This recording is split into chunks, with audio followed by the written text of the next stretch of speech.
2 अध्याय में राम कथा है। राम कथा तो सालों कही जाए तो नहीं पूरी हो सकती, और इतनी और ना कही जाए तो इतना नहीं है।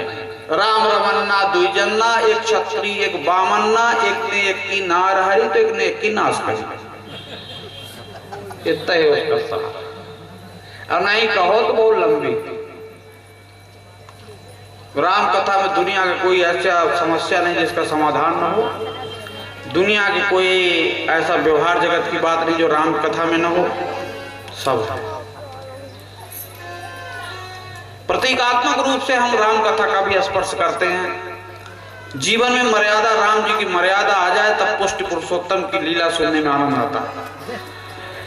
तो राम कथा का प्रतीकात्मक रूप से स्पर्श करते हैं।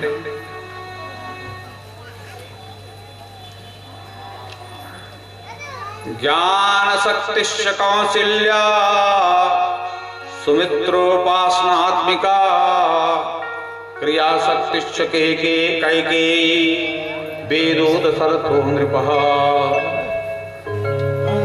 जैसे वेद में 3 कांड होते हैं, वैसे ही ज्ञान कांड कौशल्या है, उपासना कांड सुमित्रा है, कर्म कांड कैकेयी हैं। ज्ञान से भगवान की प्राप्ति होती है तो ज्ञान कौशल्या से राम जी हुए। उपासना में समर्पण रहता है, इसलिए उनके पुत्र समर्पित हैं, लखन भगवान के प्रति और शत्रुघ्न भरत के प्रति। व्यक्ति का कर्मकांड पर ज्यादा विश्वास रहता है।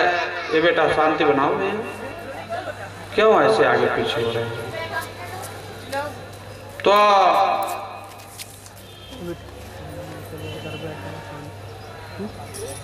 कैकेयी यानी कर्मकांड, उससे भरत पैदा हुए। अवधपुरी रघुकुल मणि राव, अवधपुरी रघुकुल मणि राव, वेद विदित रही दशरथ नाव, वेद विदित रही दशरथ नाव, वेद विदित।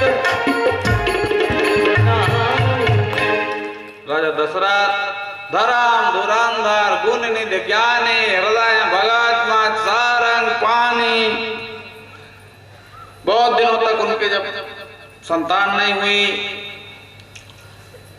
तो गए गुरु के यहाँ। देखो अपना दुख कहीं भी, देखो राजा दशरथ के कोई भी आदमी पूर्णानंद भले हो जाए, संपूर्णानंद नहीं हो सकता। पूरा सुखी हो जाओ तो कुछ न कुछ एकाध न्यूनता जीवन में जरूर रहती है। और एक बात और, जीवन में कभी दुख आए तो किसी आदमी के सामने मत रोना, इसको नोट करके ले जाना है हृदय डायरी में। दुख आए जीवन में तो किसी आदमी के सामने मत रोना। तुम 100 आदमी के सामने रोते हो तो 50 को तुम्हारे रोने से कोई लेना देना नहीं है, वो अपने में मारा जा रहा है। तो 50 तो तुम्हारे रोने से कोई लेना देना नहीं है। अब 50 सोचते हैं कि बेटा अच्छा भोग रहा है, तू यही काबिल है और भोग। बिना रोए ना रहा जाए तो जंगल चल जाने, कोई पेड़ से लपट के रो लेने, आदमी के सामने मत रोने। या फिर कोई ऐसा सदगुरु हो जिसमें क्षमता हो कि हाँ ये दुख दूर कर देगा। राजा दशरथ जब देखे कहीं तो उनका कहाँ समाधान हो सकता है, तो गुरु के पास। गुरु गृह तुरंत गए महिपाला, चरण लाग कर विनय विशाला, सुख दुख सब गुरु ही सुनाए। दुख ही बार नहीं बताए, सुख भी बताए। इतनी उम्र हो गई, घर में पलना नहीं बधा, तो वशिष्ठ जी ने कहा कि वो समय आ गया, चिंता मत करो। धरव धीर हुई हैं सुतचारी, त्रिभुवन विदित भगत भयहारी।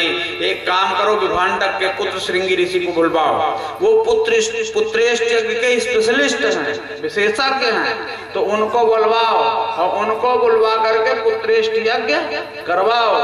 श्रृंगी ऋषि वशिष्ठ बुलावा, पुत्र लाग शुभ का यज्ञ करावा। यज्ञ हुए उनके। अभी बहुत लंबी कथा है रामचरितमानस की कथा। मैं कभी कभी ऐसा मिलता है मौका तो मैं भी एक चौपाई में 9 दिन कह लेता हूँ।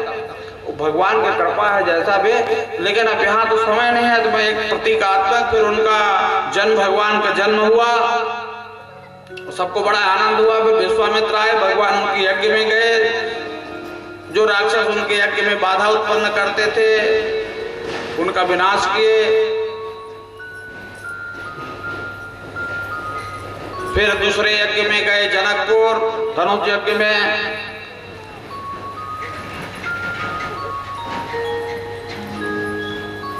शिव जी के धनुष का खंडन हुआ, सीता जी के साथ विवाह हुआ। फिर भगवान लौट करके अयोध्या आए। 12 वर्ष अयोध्या में रहने के बाद फिर हमें वर्ष भगवान का वनवास हुआ। चैत्र शुक्ल नवमी को भगवान का जन्म भी हुआ था, चैत्र शुक्ल नवमी को वनवास भी हुआ।